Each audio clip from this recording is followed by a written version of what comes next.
TRS ప్రభుత్వం చాలా భూములను లీజుకిచ్చింది, చాలా భూములను ఆక్రమించుకున్నారు. ఇక మిగిలిన భూమి ఏమైతే ఉన్నదో ఇక 2.5 ఏళ్ళు గడిచింది.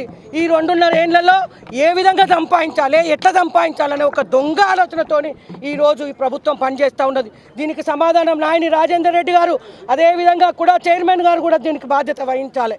మేము చెప్తున్నాం ఒక్కటే, ఇవాళ 12,000 గజాలను ఏదైతే ఈ బాలసముద్రం సరౌండింగ్స్లో దాదాపుగా 1,20,000 1,30,000 రూపాయల గజం ఉంటుంది. దానిలో కూడా వాళ్ళ వాటాలను కుదిరించుకొని 60,000 రూపాయలకు గజం అమ్ముతున్నారంటే ఈ విధంగా కూడా ప్రభుత్వాన్ని ముంచుకుంటూ.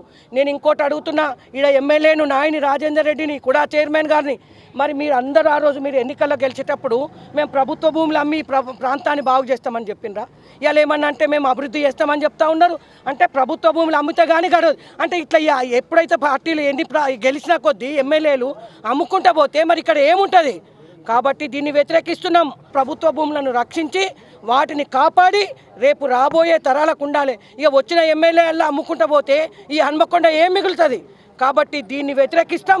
మీరు ఇంకోటి సిగ్గు తక్కువ పనిగా 60,000 రూపాయలకు గజం అమ్ముతున్నారంటే దాదాపుగా ఇక్కడ 1,30,000 1,20,000 రూపాయలు ఉన్నది. దానిలో కూడా మీ వాటాను కుదుర్చుకొని ఇంత సిగ్గులేని పని చేస్తున్నారంటే దీన్ని మేము ఖచ్చితంగా భారతీయ జనతా పార్టీ వ్యతిరేకిస్తుంది. ప్రభుత్వ భూములు అమ్మితే ఊరుకోమని కూడా ఈ సందర్భంగా నేను హెచ్చరిస్తా ఉన్నాను.